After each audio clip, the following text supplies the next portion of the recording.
இந்த வீடியோவில் பார்த்தீங்கன்னா இப்போ நிறைய பிஸ்னஸ் வந்து இந்த வளவலன்றது தைக்க முடியலன்னு ரொம்ப கஷ்டப்படுறீங்க. ஸோ இதுக்கு ஒரு ஈஸி மெத்தடு கம்மை வச்சு பண்ணிக்கலாம். நம்ம இந்த மாதிரி ஸ்டிச் பண்ணுறது ரொம்ப ஈஸியாகவும் இருக்கும், கஷ்டப்பட தேவையில்லை ஸ்டார்டிங்கில். ஆனால் அதே ஒர்க்காக வச்சுக்காமல் ஸ்டார்டிங்கில் நான் சொல்கிறேன். இப்போ நான் அந்த பேக்கை வெட்டிட்டேன் இல்லையா, இப்போ இது வந்து பார்த்திங்கன்னா உள் பக்கம் வந்து பார்த்திங்கன்னா உள் பக்கம் வச்சுட்டு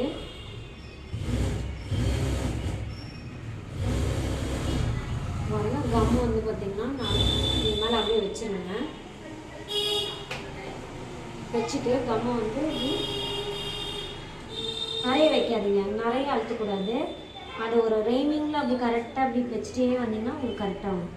நான் இப்போ வைக்கிறேன் பாருங்கள், சும்மா டக் டக் டக்குன்னு வைக்கணும். அது ப்ரெஸ்ஸிங்கும் பண்ணணும். அந்த கம் வைக்கிறது வந்து அப்படியே அழகாக வந்துடும். கரெக்டாக வச்சுட்டே இப்படி வந்தீங்கன்னா டாட் டாட் டாட்டாக அதிகமாகவும் கம்மை இறங்காது எனக்கு.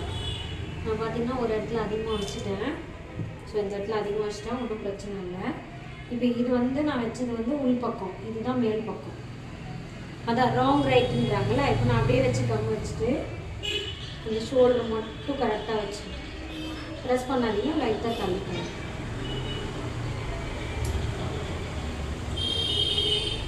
ஆச்சுங்களா? இப்போ ஐரன் பண்ணிட்டீங்க அப்படின்னா பார்த்தீங்கன்னா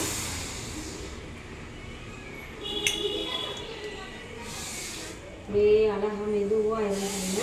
ஸ்டீம் ஐரன் தான் பண்ணணும்னு இல்லை, நார்மல் ஐரன் பாக்ஸ் இருக்கிறவங்களும் பண்ணிக்கலாம்.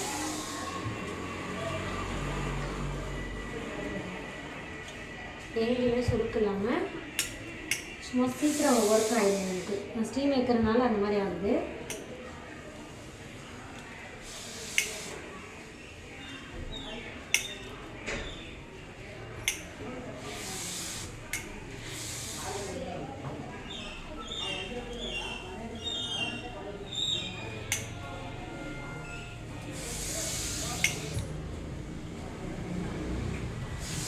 இப்போ பார்த்தீங்கன்னா உங்களுக்கு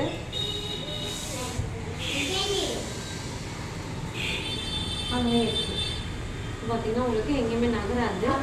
இப்போ நீங்கள் வந்து இதை வந்து ஸ்டிச் போட்டுக்கலாம். இதை வந்து சுற்றி ஸ்டிச் போட்டுட்டு அதுக்கப்புறம் நீங்கள் கட் பண்ணிக்கலாம். அப்போ வந்து உங்களுக்கு தைக்கும் போது எங்கேயுமே சுருக்கு வராது, நெளி வராது. ஸோ இந்த மாதிரி நீங்கள் ஸ்லீவ்க்கும் பண்ணிக்கலாம், நெக்குக்கும் பண்ணிக்கலாம். ஸோ இந்த வீடியோ உங்களுக்கு பிடிச்சிருந்தா நம்ம பேஜ் ஃபாலோ பண்ணிக்கோங்க. தேங்க்யூ.